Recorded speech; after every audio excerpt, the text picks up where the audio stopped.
All right, guys, welcome back to Downtown Rams. As always, I'm Alexis Kraft, joined here with my co host, Jake Ellenbogen, and we are coming to you after a Week 7 Rams win against the Las Vegas Raiders in Los Angeles, 20-15.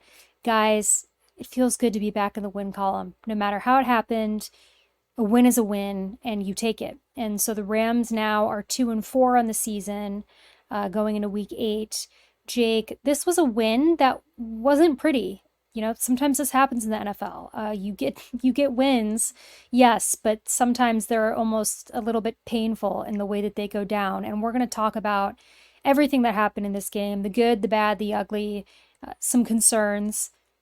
You know, it's not very often that the Rams win a game and I receive so much negativity in my DMs about it, and in my mentions about it. And you know what? I don't necessarily disagree with all of it. I think that there is a lot of concern to be taken from some things that happened in this Rams win.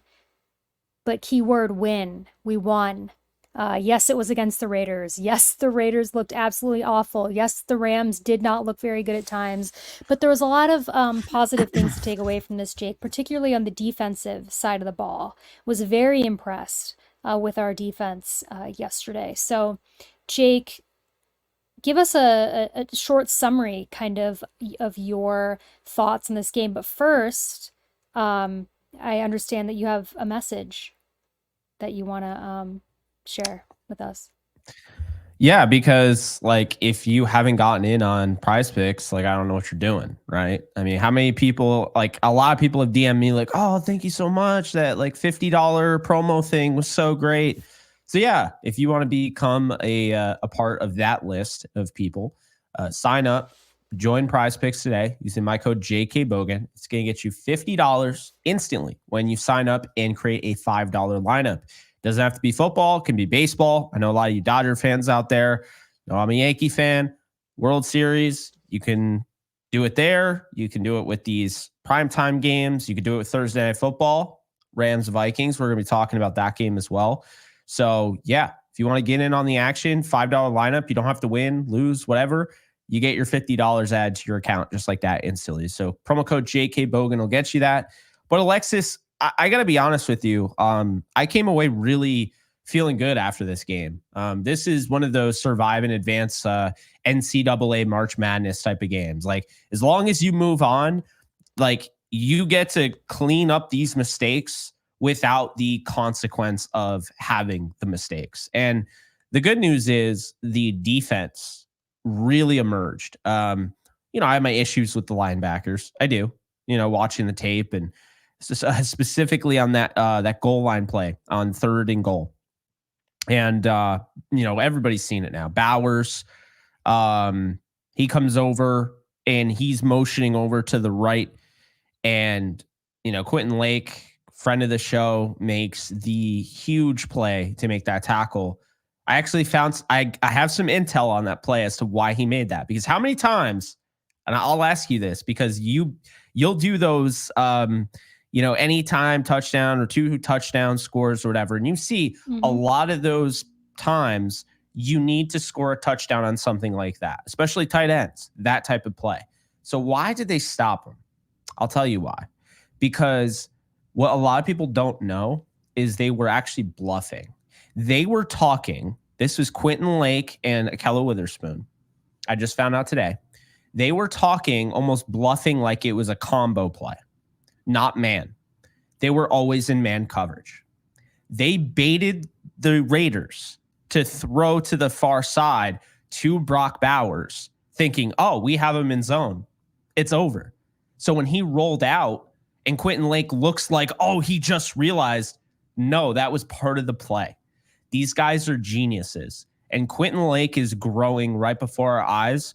So I'm here to tell you that was a man coverage play that they baited the Raiders into thinking it was zone. So they thought they had an easy touchdown. So Ahkello Witherspoon has to cover his guy. And when he's in man, all of a sudden you see immediately Minshew just dumps it off to Bowers. And now you see Lake like a bat out of hell chasing him down. That's what that was. So Football is amazing. It's beautiful. I always say it's another science.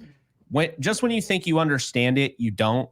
And it was cool to get a little bit of inside info on that, because that was so cool to see that they were in man coverage. Because in the thick of it, you're thinking, Quentin Lake just noticed a guy that was open. I'm going to go over and cover. But that was the plan all along. They forced that. They baited them. So yeah, this game showed me a lot for the defense that we've been really lacking. And I think they're going to build off it. And I'll tell you right now, okay? Anyone that wants to sell their Rams stock because they only beat the Raiders by 5, I'll remind you, I know it was a different team. Devontae Adams was healthy and all that. They neutralized that Ravens offense. And furthermore, what did we say going into this? The Rams have to run the football because the Raiders can't stop the run. The Raiders knew this. So what the Raiders did in this game, Alexis, is their defense sold out to stop the run. You saw a lot of 8-9 fronts. Makes it really tough for a guy like Kyren to, do anything, anybody to do anything. He was still able to get 76 yards, which is pretty impressive. And they still kept running the football. But what people don't understand, especially the ones that are like, Matthew Stafford only had 154 yards. Yeah, he only had 154 yards because Jordan Whittington didn't play. That was not something we were aware of ahead of time. Coaches lie, shocker. But Jordan Whittington did not really play. He blocked at the end of the game when it didn't really matter as far as the receiving game. So then it's up to guys like Demarcus Robinson and Tyler Johnson to step up. They just don't create enough separation. They can't be a 1 or a 2. They're solid depth pieces, but we're learning that Demarcus Robinson isn't as good as he looked at the end of last year. What he was doing last year is taking advantage of the fact that Puka Nacua and Cooper Kupp were generating all the attention from a defense. So Alexis, it's really simple. The Raiders, in the simplest way I could put it, the Raiders made it very similar to the Lions game. They threw out those structures on the defense that forced the Rams' hands to get rid of the ball and throw it. But because their offensive line is banged up and they have a lot of, let's just say they don't have a lot of experience at left guard and center, the Raiders took advantage of that. So Stafford didn't have the big play in this game. Only Atwell was getting open, and he has to have those motions to get him that free release off the line of scrimmage. So it was the Kyren and Atwell show. The blocking wasn't the best, although it does show up. I think they only gave up 4 pressures. But seriously, though, I wasn't overly impressed with the offensive line. But the Raiders did something that the Lions did week 1. People were like, why do they only throw the ball? Why aren't they running? This is what happens. I can't run the football. If you're putting 9 guys up in the box, I have to be able to throw it. But if my offensive line can't protect me to throw it, I can't just take deep shots down the field. So, alas, that's how we end up with the short passing attack the whole game. And I just got to give a lot of credit to the Raiders because I thought their defensive game plan was so sound, was so good, and was almost the reason why they snuck this one out. Yeah, I definitely think that the Raiders defensively stepped up. They didn't win, but I think they had a really good game plan going against the Rams. I mean, listen, I would venture to say, the majority of the game, I felt like the Raiders defensive line was outperforming our offensive line. It was easy to see. In general, you just could not run the ball very easily against them. Our offensive line, run blocking was not good. Kyren still managed to have some big plays, to his credit, but overall struggled, in finding anything, that offensive line, yeah, I think it's fair to say it was a little bit concerning against this Raiders defensive front. Max Crosby, obviously one of the best in the game. I thought that it was hit or miss with him. I thought that there were times where they were able to contain him, and there were others that he obviously caused problems. But yeah, it was a little disheartening to see. I did not expect, as crazy as it sounds, that much pressure to happen and for the offensive line to, struggle that much in order for us to run the ball, which is why I think we both predicted that, we would have a much bigger run game against the Raiders than we ended up having. I think that was pretty apparent, to me watching the first quarter. I was like, all right, I misjudged this because our offensive line is not able to compete right now with the Raiders defensive front. So I know a lot of people were upset about that. I think that's super valid. The offensive line didn't play, as good as they needed to, but I didn't think they played that bad either. I mean, listen, they didn't. You're playing against Max Crosby. It could have been a lot worse. It could have been a lot more violent. I thought that they did what they could, but obviously we need to see some improvements there. Sticking on the offense, Jake, kind of like you mentioned. I mean, it was the Kyren Williams show. I mean, if we just want to be honest, I mean, it is not every game offensively the Kyren Williams show. This is kind of what we expected. 2 touchdowns, 76 yards, 21 carries. 76 yards is still relatively low, guys. I mean, that's not like what we were expecting. I think, Jake, you predicted like 100 plus is one of yours. It was 150 and 2 touchdowns. So, Well, you got the 2 touchdowns. it's not hard with him. He Yeah, is the hardest guy to defend outside of maybe Derrick Henry to defend at the 1 yard line. I just, if they get to the goal line, he's punching it in. Yeah, like the broadcast said, touchdown machine. What's so crazy about this though is while in the same breath we can celebrate Kyren Williams as we should be because he's insane and incredible. It is a little bit concerning for the rest of the offense, and that's what a lot of people were talking to me about on Twitter. Is they're saying, why is nobody else doing anything? You touched on it earlier, right? These guys like Demarcus Robinson, Tyler Johnson, you're not going to really get much out of them. They can't create the separation. Rams touchdown scores, Jake, through 7 weeks. You've got Kyren Williams with 8 touchdowns, Cooper Kupp, Demarcus Robinson, each with 1, and then the other 2 touchdowns we have are both defensive touchdowns for McCullough and Cameron Curl. Guys, that's not ideal. It's not. That is not a balanced offense whatsoever. That is bad. That is bad through 7 weeks. And I think it's fair to say that. A lot of people, on Twitter were telling me, that the Rams aren't going to win any more games if they can't, do XYZ. Listen, we're missing Cooper Kupp and Puka Nacua. They are massive playmakers. And Jordan Whittington. All of these guys who I think can create separation. But it's true to say that, and also say in the same breath, it's not good what Tyler Johnson and Demarcus Robinson are looking like. That is a depth thing. That is, not ideal. So I'm using my words very carefully here because I want to touch on the concerns that people are having, but at the same time, I want to say like hold out a little bit longer, even though that's so like not helpful to say. Like, just wait till Kupp and Nacua and all these people are back, right? But it's true. I mean, Kupp is coming back right. Thursday. But in the meantime, yes, I do agree that it is a problem that this Rams offense cannot seem to score outside of Kyren Williams. Do I suspect that to get better?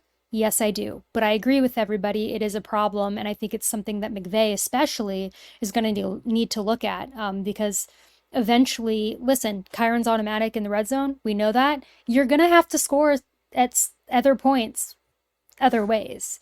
As much as I believe that you could score 10 times out of 10 with Kyren Williams in the red zone, will you? No. So I get it. I get that people are frustrated with the lack of offensive play makers. Colby Parkinson, I think, has, underwhelmed. As far as you and I are concerned and most people are concerned. I thought he had some nice plays yesterday, but I understand that the expectation was pretty high for him coming into the season. And I think the offensive line, listen, that they have injuries as well. I mean, I understand everybody's concern, but I really do think that if we can get through these next couple weeks, get people back, it will start to look better. Jake, what are your thoughts on people's concerns about this offense and their lack of scoring? It's not even like, so the offense we saw against the Raiders isn't going to be the offense on Thursday. So I just don't put too much into it. I really don't. I know that maybe some people don't like going about that route, but Tutu Atwell was literally the only receiver that Stafford trusted. Demarcus Robinson came and get his 2 feet in bounds on that one play. And that's a play where like Puka Nacua and Cooper Kupp make that look effortless, right? So you already are starting to see, yeah, Robinson's not a number one. Not having Whittington, who is leading the league in yards of separation per target, they missed him because now he's not on the field and you have these other guys that can't separate. And then you got Atwell, who you need to have in motion to get him clean and free releases off the line of scrimmage. And notice they couldn't throw a big shot to Tutu Atwell, not with the way the defense played this game. So again, I just give a lot of credit to the Raiders. I don't think the Rams offense is bad. This is the first time where I really felt like Stafford just wasn't able to throw it all over the yard. But we're going to get into the Vikings game soon. And I'll tell you, there's a lot of, I'm not going to lie. I really think the Rams are going to win this Thursday. I think this was the start, and I'll go back to saying this. People are probably tired of me saying this if they've been watching this channel. But last year, winning 7 of the last 8, it started off losing to the Packers, then going on a bye, winning the ugliest of ugly games ever. It was 17-16. They were waiting to get their superstar back. I'm not talking about Cooper Kupp like this team is waiting. They were waiting to get Kyren Williams back. They had to hold out for one game against Seattle, and they won 17-16, the ugliest game you'll ever see. And after that, they only lost one game the rest of the year. Now, am I saying they're going to only lose one game the rest of the year? No. But I'll tell you right now, the Rams are in the driver's seat. Because the good news is this short week couldn't have come at a better time. You have the Vikings coming off a tough loss against the Lions. I feel like every single time there's a tough loss and the Rams are about to play that team, Rams fans always freak out because they're like, oh, well, they're going to be more motivated. It's like, these are NFL teams. I would sure hope that's not going to decide whether or not a team is motivated or not. Oh, we lost close. But if they win, then the logic will be, oh, well, they should just, they're going to be feeling themselves and they won't be ready and they'll take the Rams lightly. Let me make this very clear. Neither team has taken either team lightly, okay? Kevin O'Connell was on this coaching staff. He knows what Sean McVay is capable of. Sean McVay had Kevin O'Connell on this coaching staff. He knows what Kevin O'Connell's capable of. Sean McVay has seen Brian Flores in this league before. He knows what Brian Flores is capable of. So it's not as simple as that. And another thing that's not simple is the way people are like, well, Brian Flores' defense is just shut down, locked down. You can't throw on them. You can't run on them.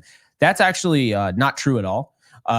Brian Flores' defense actually gives you a lot of wiggle room to throw all over them. They've given up a lot of yards. Okay. They've given up the 3rd most passing yards in the league. And over the last 3 games, they've given up the 2nd most in the league. So this is a great, in my opinion, this is a great fit and a great matchup for Matthew Stafford and Sean McVay. Pass happy. I think they want to throw it all over. And I'll say this, the Vikings run defense, right? The statistics would show that the Vikings just dominate the run, right? However, if you go back and you look at the way that they played up against some of the better running backs, mainly like a Jordan, I'm totally blanking on his name now, on the San Francisco 49ers. Jordan Mason, thank you. Jordan Mason's a good running back. He is. He went over 100 against them. So I'm not too worried about Kyren Williams. I'm not. I don't think the Vikings are in a good position right now. I don't. Because if we're being honest, and I mean no disrespect, I think the Vikings are a good football team. I really do. I like the way Sam Darnold has played. But if you've been paying attention, Sam Darnold has gone down back to earth a little bit, right? Against the Lions, 22 of 27. That's great. 259 yards, a touchdown, and an interception. Okay. Jared Goff went 22 of 25 for 280 and 2 touchdowns, 140 passer rating against this Vikings defense. Jahmyr Gibbs ran for 116 yards and 2 touchdowns against this Viking defense that I was told no one can run on them. No, bad running backs can't run on them, but good running backs will find a way. So I really feel good about this Thursday, but more importantly here, they got it done on Sunday. People disagreed. I agreed with it. Hold out Cooper Kupp. Hold out Joe Noteboom. Don't let them tell you otherwise, okay? Cooper Kupp and Joe Noteboom absolutely could have suited up against the Raiders. They were confident they were going to get the win, and they did not want to play them with a Thursday night football game upcoming. Now their season is saved for the time being. They're 2-4. The Cardinals are going to be playing. We're recording this before the Cardinals game because that's how asinine this scheduling is. The fact that we have a doubleheader on a Monday Night Football, but I digress. The Cardinals still have yet to play their game against the Chargers. If they lose that, they drop 2-5. They drop to the last place in the NFC West. The Seahawks won. I have no idea how that game happened. The Falcons looked like one of the hottest teams in football. They got boat raced at home. So Seattle's 4-3. San Francisco's 3-4, coming off a loss to the Chiefs in which they didn't look good at all. Brock Purdy threw 3 interceptions. The only reason it was a 10-point game is because Patrick Mahomes also didn't look good at all. But they just lost Brandon Ayuk for the year, officially torn ACL. So it goes back to what we were saying, how you can't abandon this team. If you were in the NFC North, I'd give you a little bit of a pass, but even still, I just don't think you can give up on a team this early on in the season. I don't care that they're 2-4. They have a chance to go out and get another one this Thursday and get to 3-4. And things are going to get interesting if they do what I think they're going to do this weekend this week against the Vikings. So sleep on this team if you want, but I'm buying all their stock. We're going to talk about the Vikings here in a second, because as we forgot to mention earlier, this is a doubleheader episode. Everybody, a special short week doubleheader. And, to close out kind of our closing thoughts on the Raiders game. Because I did want us to touch on that, which we did, just about the offense. And I know people are frustrated with how the offense looks. And I agree. Like, I'm not giving the offense an entire pass because we're missing Cooper Kupp and Puka Nacua. Genuinely, I think that we still should be playing better than we are. I still think that, you have to, this is the NFL. There has to be more players that can score on our football team. I understand that. But I do think, just a lot of what the Rams are trying to do, you need guys like Cooper Kupp and Puka Nacua in there. Because, I don't think it's sustainable to just rely on the run game for the rest of the season. I really don't. And that's not taking anything away from Kyren Williams, obviously. It just is, you're going to have to mix it up a little bit. But let's talk about how the defense looked, Jake, against the Raiders. And again, I'm going to preface this for all the haters that, again, are coming at me on Twitter saying, but it's the Raiders. Okay, I don't care. This was an NFL game. Yes, it was an NFL team. You still have to play to win. And I thought that there was a lot of bright spots from the team, particularly the secondary. Jalen McCullough. I mean, look at him. He was great. He was great. Quentin Lake, as we've touched on, is really coming into his own. And you and I never had a doubt. We really liked him in the draft process. He was on our show. I know a lot of UCLA fans are also Rams fans, so they have always been familiar with Quentin Lake as well. But he looked really good. And I think that his presence, Jake, in that secondary is really critical right now for this team that is kind of trying to find a defensive identity. We talked about it to start the season, how we felt like this defense was going to go through growing pains. It's a new group. They need to establish chemistry. They have a new DC. They're all kind of trying to figure it out together, and we knew that it wasn't probably going to look that great to start off the season, and it didn't, right? But now, week 7, I feel like they're starting to gel together. They're starting to put things together a little bit. I thought they looked really good. My only qualm with the defense is the same issue that I've had, and most of us have had, which is wrapping tackles. I don't have an excuse for it, guys. I've tried to think of one. There just isn't one. It is embarrassing. It's not a good look. I've never seen a professional football team have players in their arms and somehow the players get out more than I have with this Rams defense. The only thing that I can think of, Jake, to explain it is how we've talked about these young guys are just overshooting it and they don't have their footing down and these players are getting away from them. But other than that, guys, I have nothing because I get it. It's frustrating. And it's the last piece of the puzzle too, because still this week after Sunday, Jared Verse and Braden Fisk are still leading in pressures, right? So if they could there's just one final step, and I do think they'll get there. But I feel for everybody who's upset. I was upset about it. I was tweeting yesterday. I was like, can we please finish a tackle? Like, seriously? Oh, yeah. I mean, it's frustrating, but the pressures are good. And for people who say that pressures don't matter, it's not true. They do matter. They lead to interceptions. And I would rather the Rams get there and just than not get there at all. I would like them to put A and B together, but I'll take it for now if we can at least get the pressures and at least get those guys there and then They, I guess, learn how to wrap a tackle. Jake, thoughts? Yeah, well, when you look at the edge defenders, the big three, Verse, Young, and Hoyt, so they combined for 14 pressures out of the 24. So I want to give a lot of credit to those guys, especially Michael Hoyt. Mm-hmm. Obviously, Jared Verse, I've been giving him a lot of credit. He had 7 pressures, I think. NFL Next Gen Stats, according to PFF, he had 7. Next Gen Stats said he had 9. Either way, that's a lot. But Mm-hmm. when you look at Michael Hoyt in this game, he was almost like an X factor in himself. I mean, he had a huge batted pass. He had some great plays in the run game, does a really nice job of setting the edge. And it is a reminder that a guy that just comes out of Brown, right? This guy isn't just playing in the NFL, for any other reason besides the fact he's a good football player. And I think a lot of people forgot that because last year he was asked to be dropped deep into coverage. It's like, hey, can you cover Dallas Goedert? This is a physical freak, okay? Yeah. I don't think people understand. Michael Hoyt is a freak of nature. He is so athletic, but even that is really straining and pushing him to the limit, and he can't get to that level. So, look, it's because the body composition. When you're talking about him being, he's 310 pounds and 6'5" or whatever, you're asking him to drop into coverage. That's insane. So, Michael Hoyt, we're seeing this year being asked to do just the things he's really good at: rush the passer, set the edge, stop the run. And he's a breath of fresh air.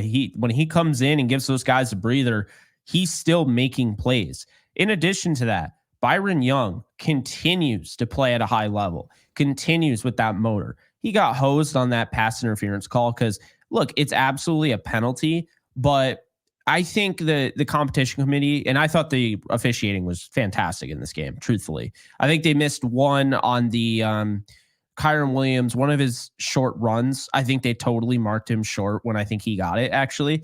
But aside from that, I thought the officiating was really good. Surprising because it was Sean Hockley. I was expecting the worst. But the one that I really disagree with is the fact that Minshew throws it up there. And I'm not mad at Minshew for throwing it up there, but he underthrew him by like 10 yards. And Byron Young is trying to defend the guy, and he doesn't know the ball is going to be a 10-yard underthrow. And you automatically basically get a pass interference call for that. To me, if you pick up flags because they're uncatchable because they're thrown way over the head or way ahead of where they are, but you don't call that uncatchable, I don't know what we're doing. So I hope the competition committee gets together and actually cleans that up. But yeah, Verse, Young, Hoyt, I thought you saw some great things out of the interior. Bobby Brown had some really nice plays.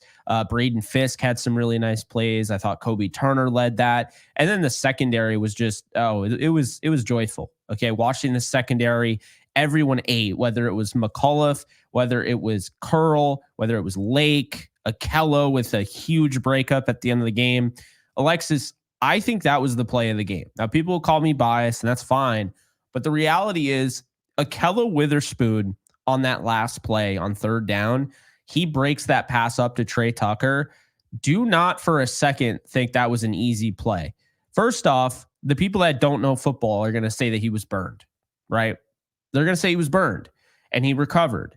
Well, one, I'm going to say I don't care even if he was burned, but two, he wasn't burned. He was actually playing from the trail technique because he knows he has the recovery speed and he has the arm span because he's 6'4" just about to be able to break that play up, which he did. The reason why that was so pivotal is because I don't know if you had forgotten, but I'm watching that final drive and thinking 2022 all over again, inverse. The Rams were in the same spot against the Raiders on that fateful night, Thursday Night Football. Baker Mayfield had 48 hours to get ready to go play a football game. And the last drive of the game, Baker Mayfield was in his own territory and led the Rams all the way down the field. Touchdown, Van Jefferson. They win the game, right? Well, on that play, one of your guys made a crazy Herculean effort on the level of Randy Moss and took a ball out of a dude's arms and caught it. And that started this huge run down the field. Okay. Do you know Who where could that forget? was on the field? That was almost exactly where Akello Witherspoon broke up that play on Trey Tucker. Tucker is capable of making that play. Akello was just obviously in a great position, made a great play on the football, tried to even squeeze it and get the interception. But regardless, that was a hell of a play. That is one of the best pass breakups I've seen this year. And it was a big reason why we're not talking about, wow, this was the biggest collapse ever. The season's over, all of that. Because Alexis, it just takes that one play. You get that catch. There's not a lot of time left, but there's enough time. If you get that big play down the field, you have a fresh set of downs. We've seen Gardner Minshew do his thing late in games. They have weapons. Brock Bowers. Like, that is not something that I wanted to see. So luckily, we won't have to see that. The next play, of course, you had just great pressure, as you mentioned earlier, by Jared Verse, forces the interception to McCullough, and we'll never know. And luckily, we'll never know. So I just have to give a ton of credit to Kobe Durant, to Witherspoon, to Curl, to Lake, Yes. McCullough, Darius Williams playing 79 snaps. Just a lot of really good stuff that I thought we saw out of the secondary. And I've already seen people saying, well, what are we going to do when John Johnson comes back?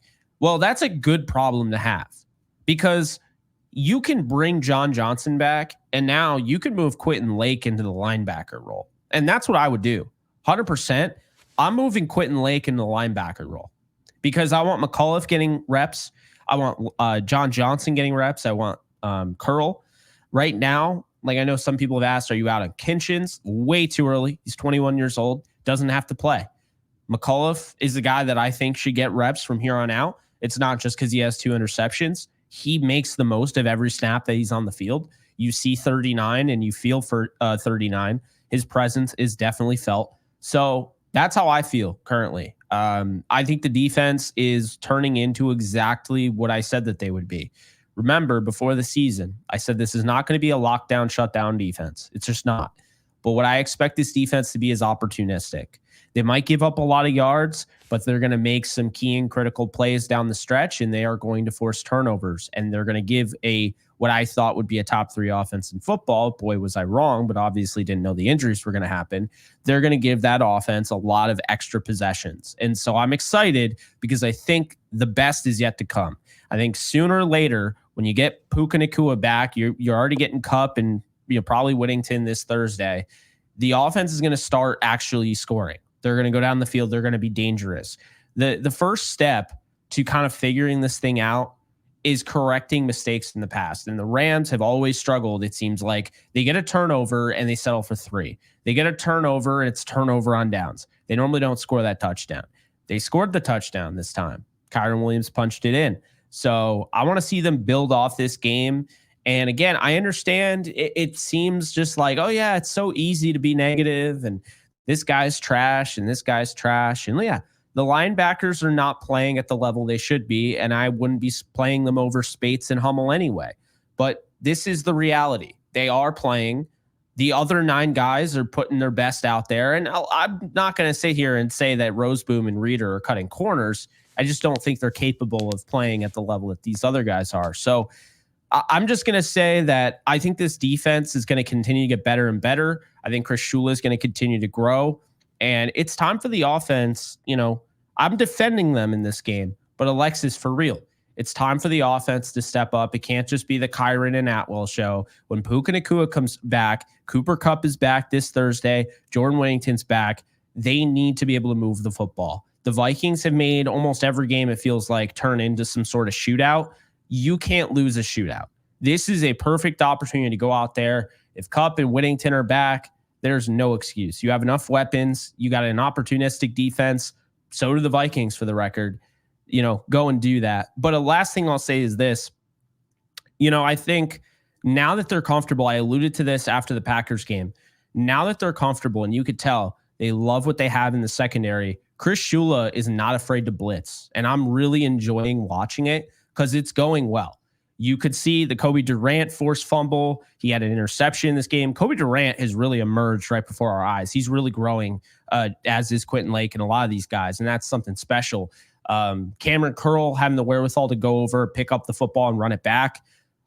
do not for a second. Any of these defensive touchdowns, I know some of you are at home thinking, I got Kyren Williams on my fantasy team. Hopefully he gets down at the 1 yard line and Kyren punches it in.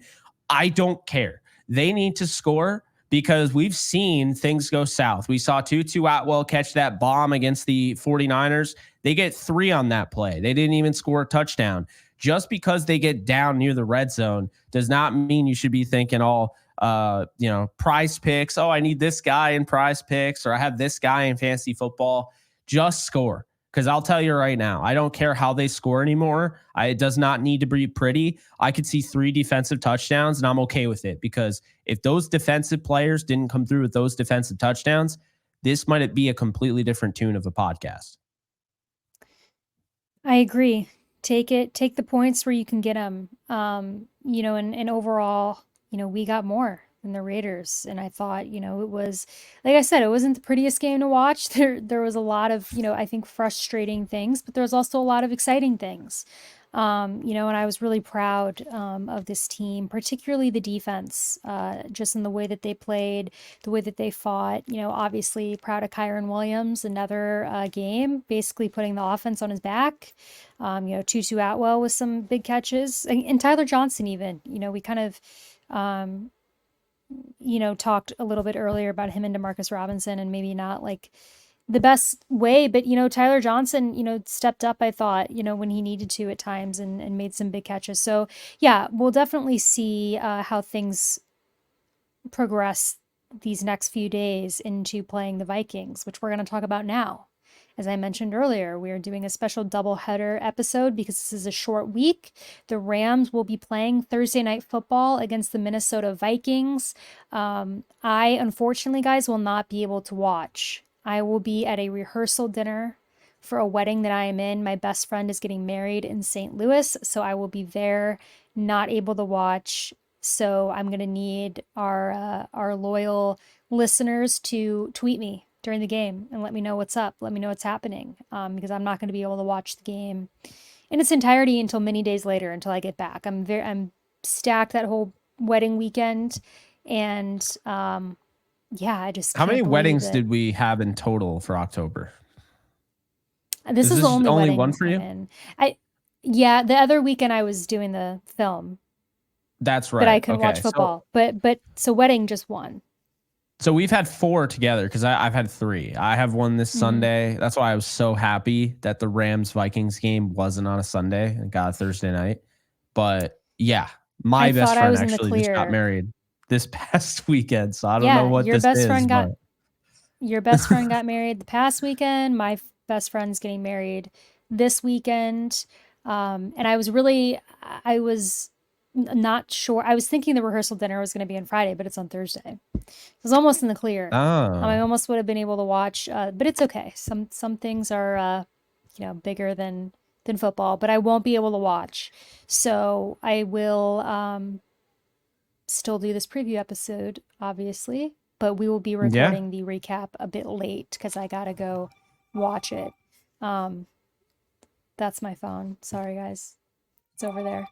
happens. Um, anyways, Vikings. Jake, this Vikings team, they were one of the last 2 undefeated teams in the NFL.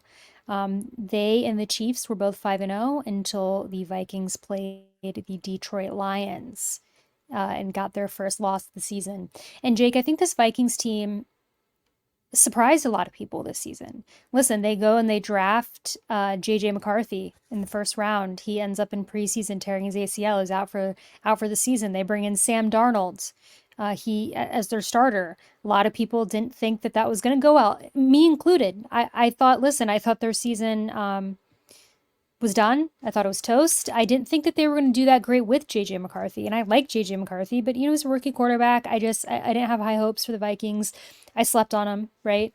And then all of a sudden the Vikings come out and they look really good, and they have like 5 shootouts and they go 5-0, and you're sitting there going, okay, I underestimated this team.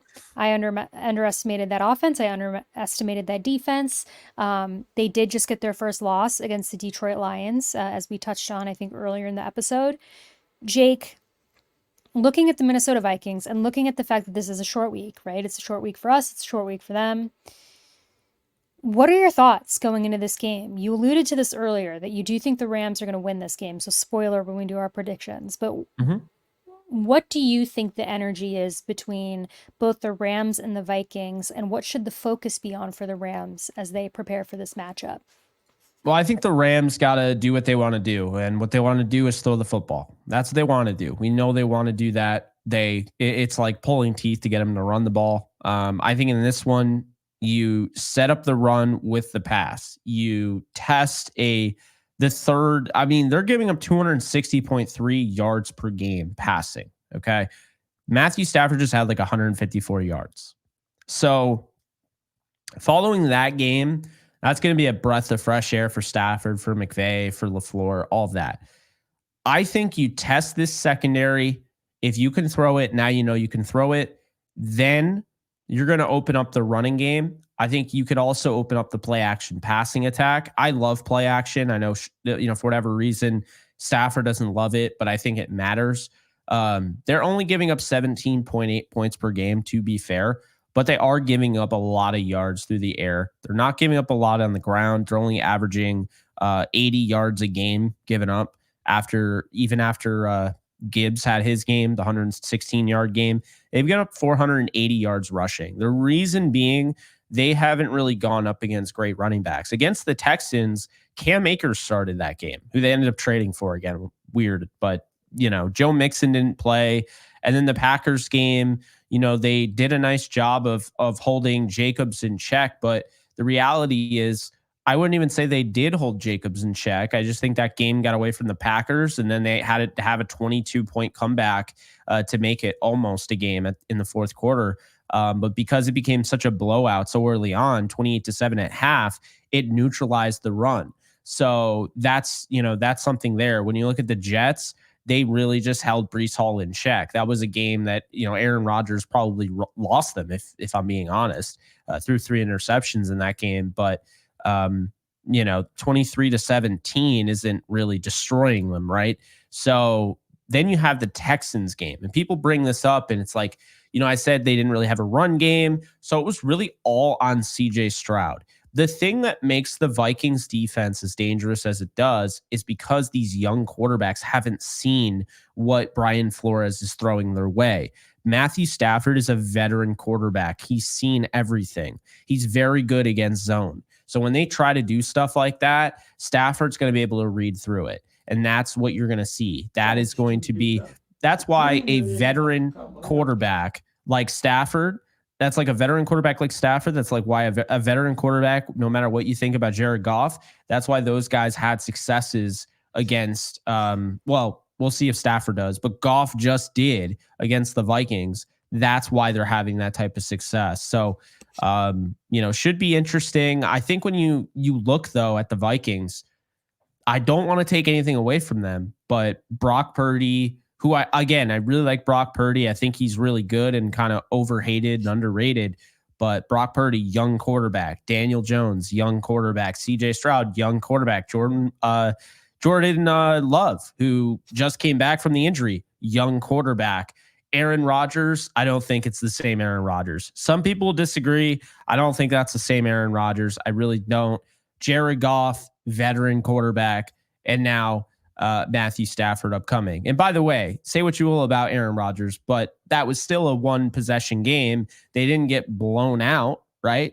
CJ Stroud, they got blown out. There was a 1-possession game against Purdy, but that game could have been a blowout. I didn't even know how it was that close. Daniel Jones was a blowout. So I do believe that the Vikings are a good football team, and they're probably going to make the playoffs.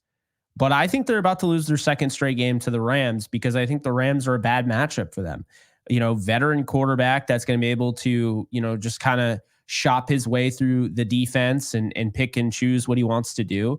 They're going to have Noteboom back at left guard, which I think is really going to help a ton. And then I think they're going to be able to run the football. And the teams that have been able to run the football, the Lions, the Packers, and they neutralized the Packers run by just making it a blowout. But the Lions, the Packers, and the 49ers, those were all 1-possession games.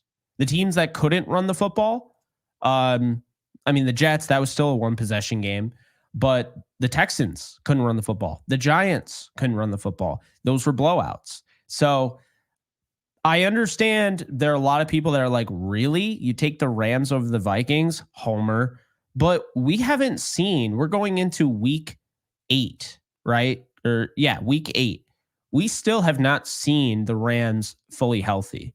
And we might never see them fully healthy because that's just the way football works. But the offense, without their 2 starting wide receivers, without 3 of their top offensive linemen, without, Whittington last week, and without Higbee, yeah. So that's kind of where we're at right now. I know they might get Hawkinson back.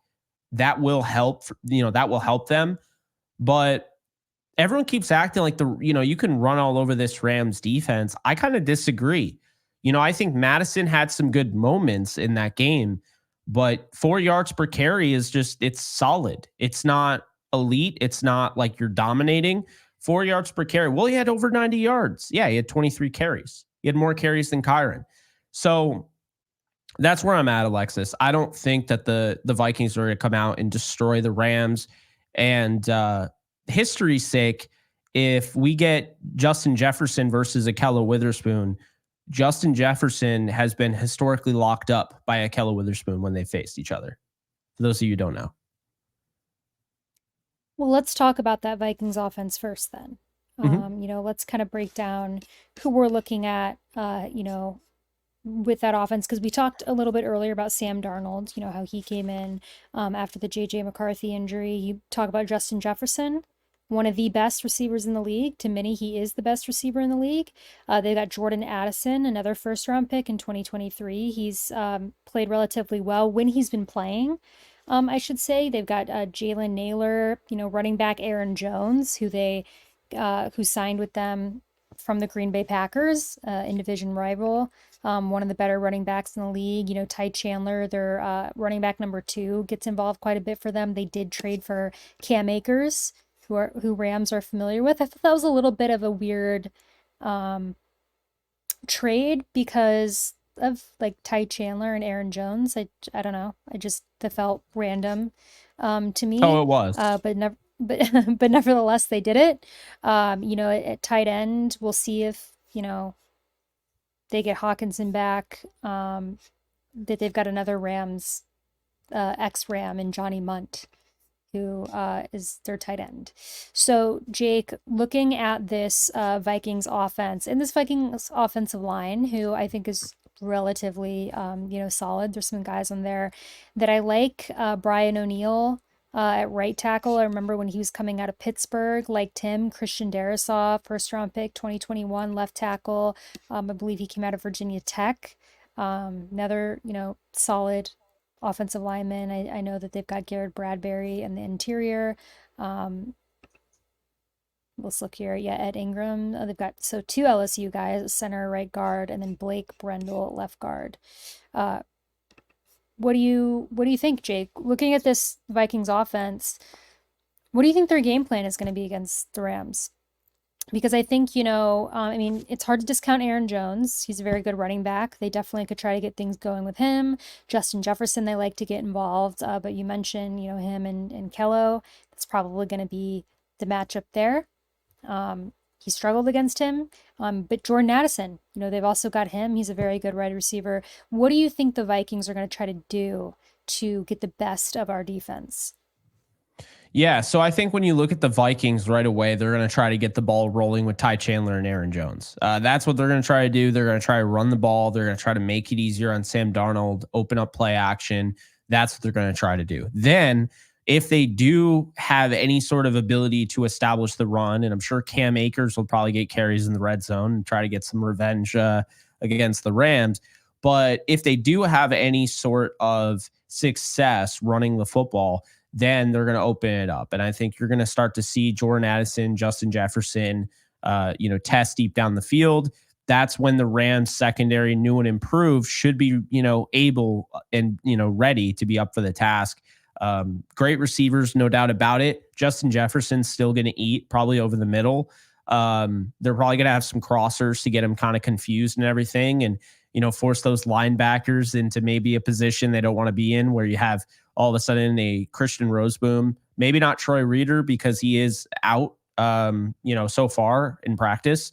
Today was I guess it was a projection for the practice estimated. He's estimated to be out. So like right now, did not practice. Same thing with Whittington, by the way. I don't know if you saw that practice report. So that was interesting. But if they don't have Reader, then I think next up would be Omar Spate. So I think we might see him this Thursday just by default. Reader has a hamstring. But the point I'm making here is that if you have a Justin Jefferson and Jordan Addison, you can use those crossers and get the Rams kind of, get their wires all tied up and everything and make it hard on defending those guys. They might have TJ Hawkinson back. That opens up the offense, and that gives them a look that is not on tape right now because they haven't had TJ Hawkinson since last year. So that's interesting there. The offensive line has some pieces. Darrisaw's a stud. Bradbury's really good. Brian O'Neill's really good. Your issues are Blake Brendel and Ed Ingram. I do think that the interior is going to be able to get some pressure. And I think regardless of who you have at tackle, I think this Rams pass rush has just transcended that. I think they're still going to be able to get pressure. They're number one in the league in pressure rate, defensive pressure rate. So there's that. On the in the tight end room, though, that's going to be really interesting because if Hawkinson is back, what does that look like? Is he starting? Is he playing on a pitch count? Probably. But, where is that like? Because right now, Johnny Munt, Josh Oliver, who's questionable, Robert Tonyan, those are the guys that they have currently. And yeah, I mean, I could see, Brandon Powell, some reverses, getting him going, Jalen Naylor. They're going to have Sam Darnold testing this Rams defense. I'm telling you right now, it's going to be crossers, but I think they're also going to take some deep shots and really, look at that Packers game and see if they can get any miscommunication where maybe they even draw a penalty deep down the field or what have you. So I do expect that, but I think it starts with just the same way the Raiders did. They came out and ran the football many times with Madison, ironically, the former Viking. I think Aaron Jones and Ty Chandler are going to get the ball early on, and the Rams are going to have to stop them. If they can't stop them, that's when Sam Darnold and that play action passing attack, I think, can really take over. Yeah, I agree with you. I think that would be a likely strategy for the Vikings to try. And again, Aaron Jones, um, hard to discount that, right? Ty Chandler. You saw, this team lose against the Lions. I think that they're going to be trying to play it pretty safe to start this game against the Rams. I think, after a loss like that, it can be pretty demoralizing. So you kind of go back to the basics a little bit. I could see them trying to come out, establish a strong run game, see what they can do there. But yeah, I mean, if they do decide to start, attacking through the air, you got to be on the lookout for a guy like Justin Jefferson, right? You got to be looking out for a guy like Jordan Addison. We'll see if Hawkinson's back. Yeah, I mean, it's tough. It's tough because my instinct is that Justin Jefferson might not be super involved at first in this game, but it sounds really silly to say because he's Justin Jefferson, right? It's like one of the best receivers in the league. You have to be prepared for him at all times. And I do think the Vikings will eventually try to get him involved. We'll see if the Rams defense can stop him and hopefully maybe keep him to those short passes, keep him in the middle.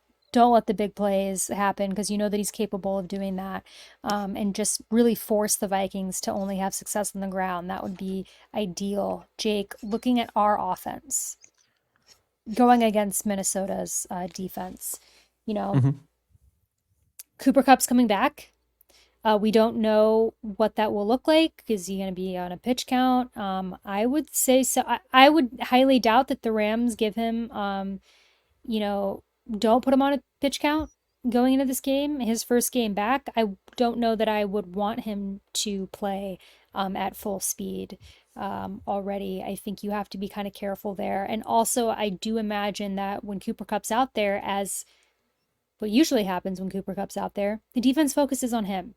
So, I think it's going to allow guys to have another opportunity to create more separation, right? We just talked about earlier in the episode how our receivers struggle to create separation, that nobody really does it aside from Kupp and Nakua. And that's why this this offense can sometimes look so flat, or why we are relying so heavily on the run game.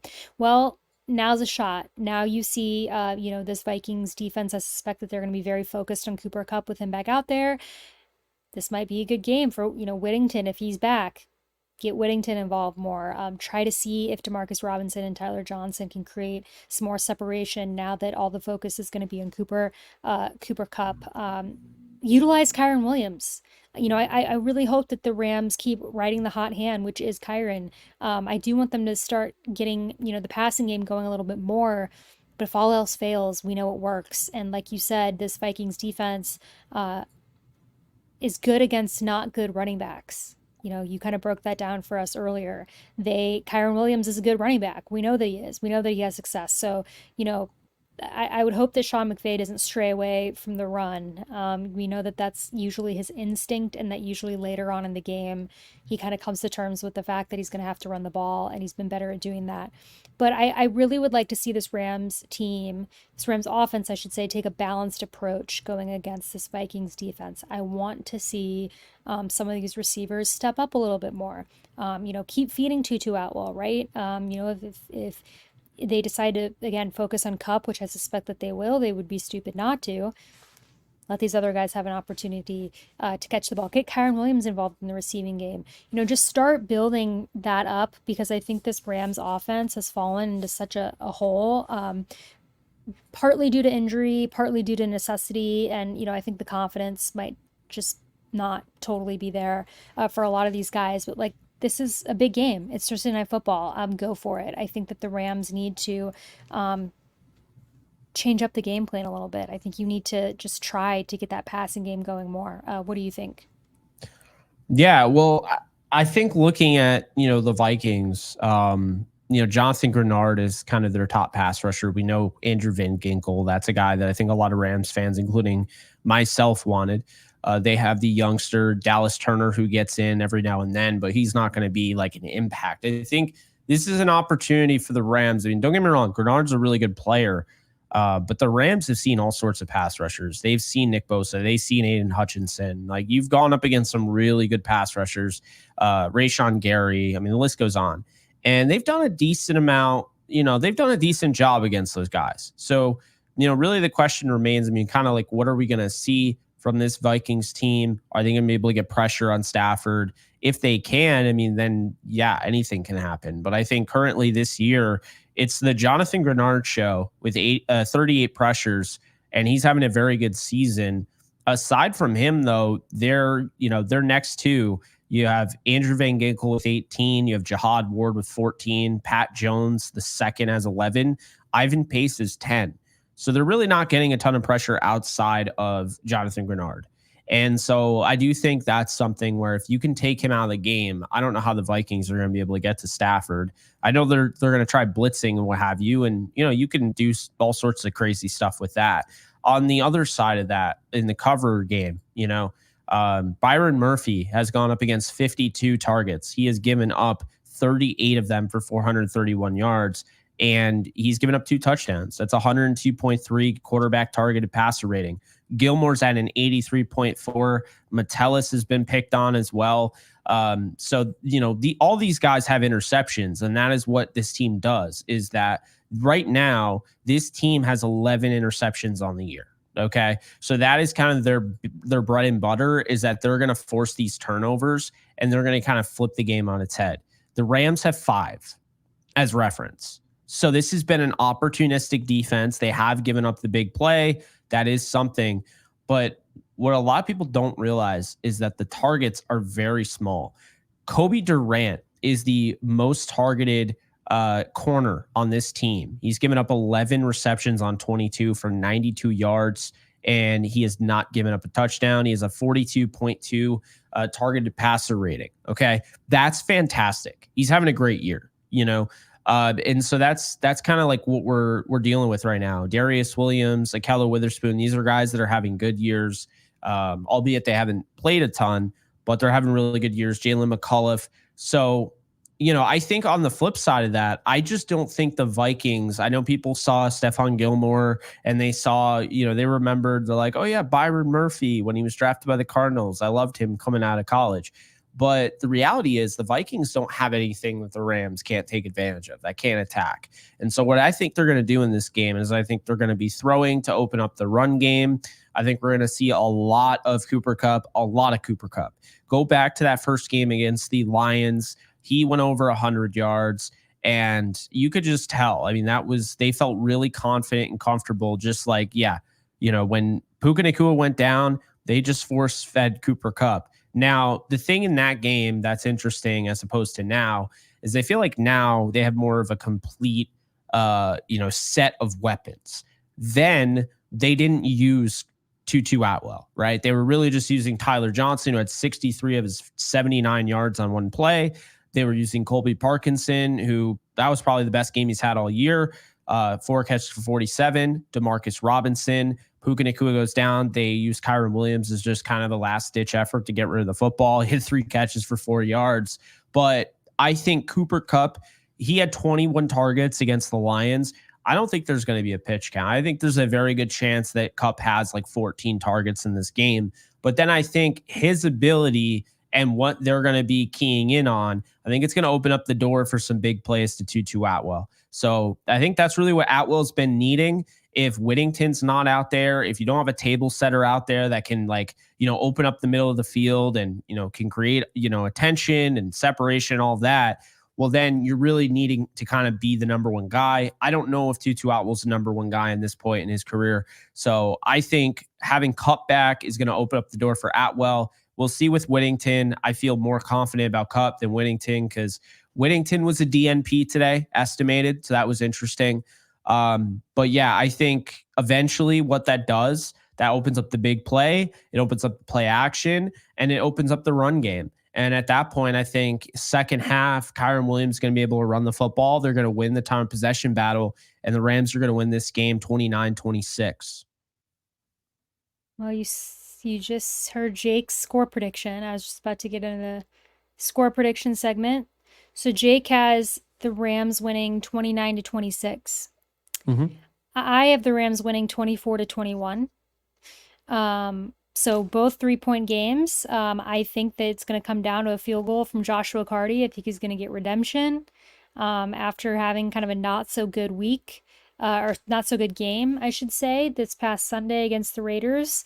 So, Jake, I think you've talked about kind of why you think the Rams are going to win. I agree with you. I think that they had the Vikings had a pretty bad, demoralizing loss, I should say, against the Lions. I thought it was a tough game. I didn't get to watch the whole thing, admittedly, but I did see parts of it and, read up on it. And I think, the Lions are a tough team, right? We played them week 1. I think that the Vikings have been a little bit, I don't want to say on a downward trend because they're 5-1. That's still very good. But they started off a lot better and they haven't, I think as games have gone on, maybe started to struggle a little bit slightly. And that's, again, 5-1, still very good record for them. But I do think that the Rams have momentum right now. And listen, I don't want to say this is a must-win game for the Rams. But there's a big difference between winning this and being 3-4 or losing and being 2-5. There's a big difference between 2-5 and 3-4 in week 8 of the NFL season. So I would like to see the Rams get a win, but I also think that they are going to. I think that they're going to be able to squeak it out. I don't think it's going to be a blowout on either side. I'd be very surprised if it were. I think the Vikings are going to put up a good fight. Like I said, 3-point difference. You have 3-point difference as well. But I do think the Rams are going to pull it out. Jake, what are your 3 bold predictions for this game? Stat predictions. Yeah, so I'm going to say that the Rams get after Sam Darnold. The defense is going to get after him, and I think they're going to force 2 turnovers in this game on Sam Darnold. The reason I say turnovers is now we know that fumbles are apparently in play. So I'm not going to say interception here and all that. I'll just say 2 turnovers. I'll say 2+ because there's a possibility to get more. But I think this defense is going to build off what they just did against the Raiders. I don't care that it was the Raiders. I don't care that it was Minshew who was benched because he couldn't stop turning over the football. Sam Darnold gives you chances to turn over the football. And keep this in mind. The Rams saw Sam Darnold week 18 last year. Okay? They saw him. when he started for the 49ers. This is not a quarterback that they have not seen.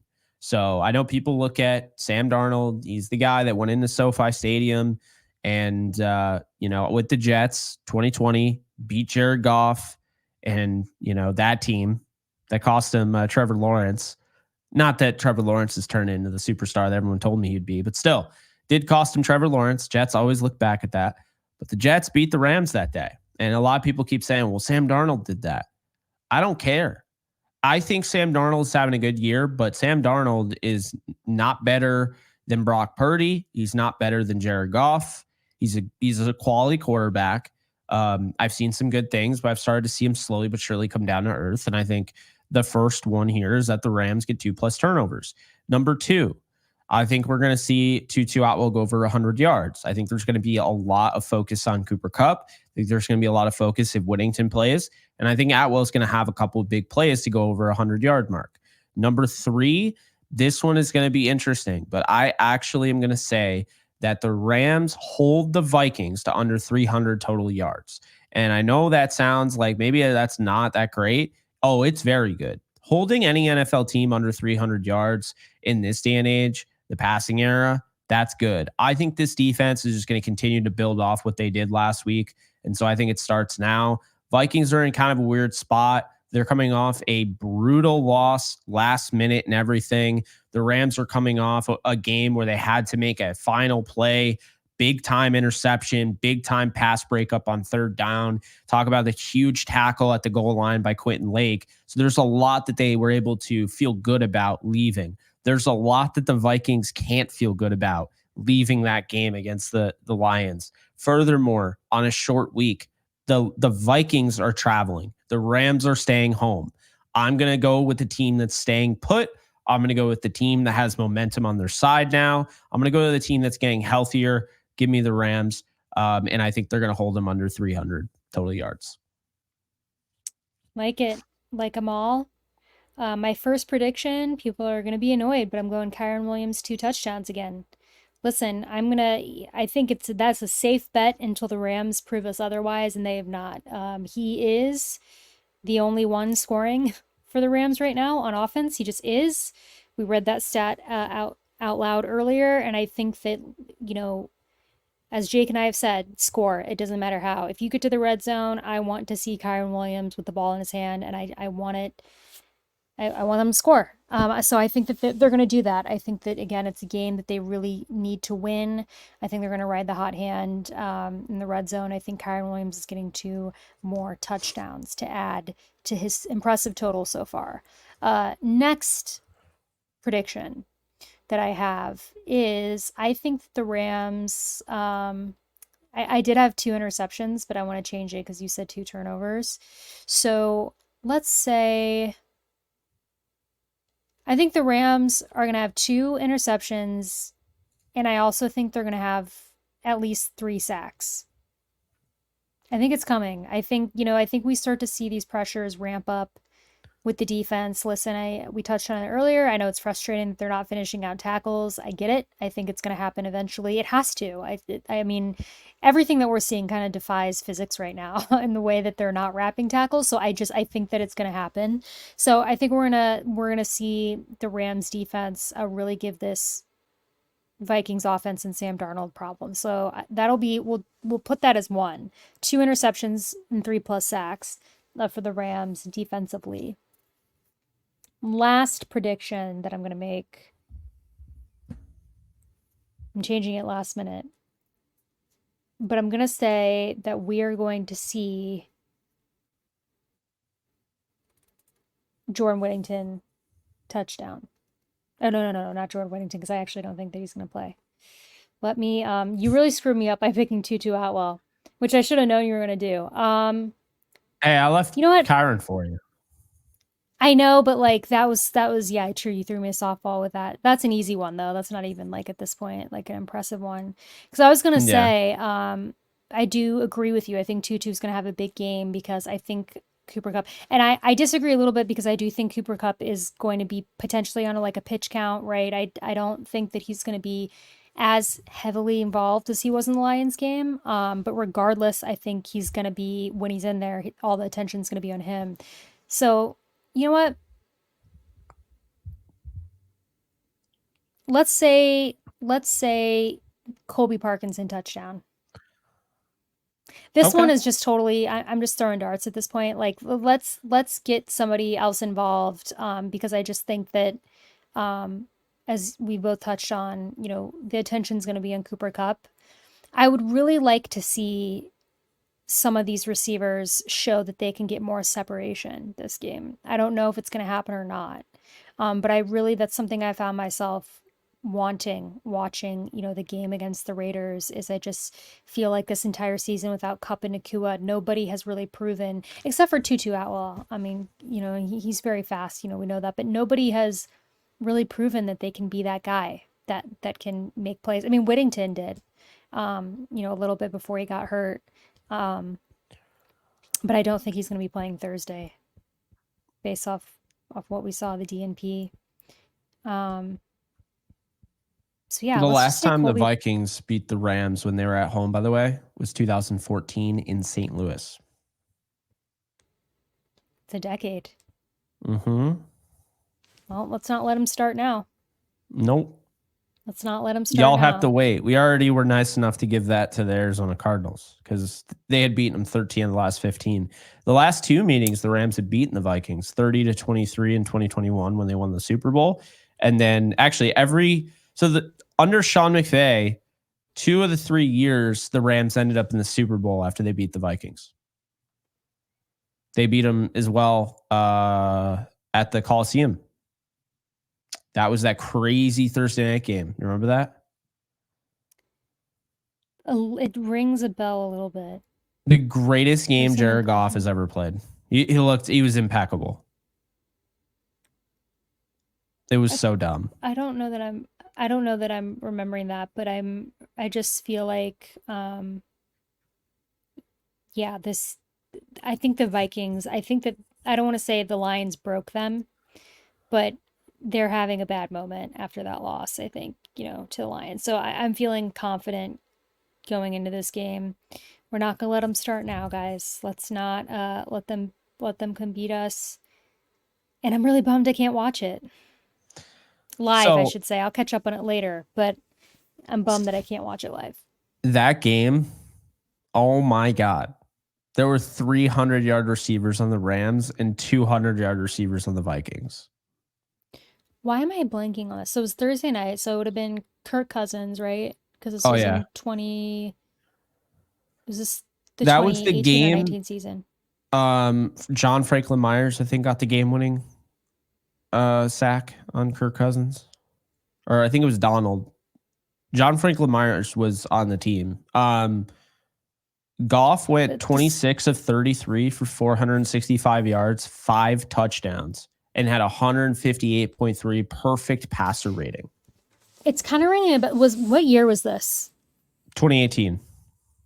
Okay, because I was gonna say it's kind of ringing a bell, but we definitely didn't record a podcast about it. So I was like, it couldn't have been 2019. Well, So it was yeah, 2018. it was before I knew you. Yeah. But yeah, that game was insane. That Cup went for 162, had 91 yards after the catch. Brandon Cooks went for 116. Robert Woods went for 101. Todd Gurley even had 73 receiving yards. Yeah, it was a wild game. Absolutely wild. Sam Ficken was the Rams kicker. He made 5 extra points and he missed a field goal. Well, let's hope that everything aside from the missed field goal we can replicate against the Vikings in LA this Thursday night, guys. Again, please keep me updated on socials. I will check when I can, even though I'll be at a rehearsal dinner. And, I hope that I look down at my phone at some point during the night and see that the Rams won. That would be fantastic. But guys, we'll be back a little late. So I know that this is a Thursday night game. We're not going to be back until Monday to recap. I apologize. I'm not back in town until Sunday. So we will be back to talk about it eventually, a little later than normal. But until then, you can follow us on social media at Downtown Rams. You can follow me at the Alexis Craft on Twitter. You can follow Jake at JK Bogan. And guys, Everyone have a great week. Tune in to see the Rams on Thursday night. But until then, as always, stay safe, take care, and go Rams.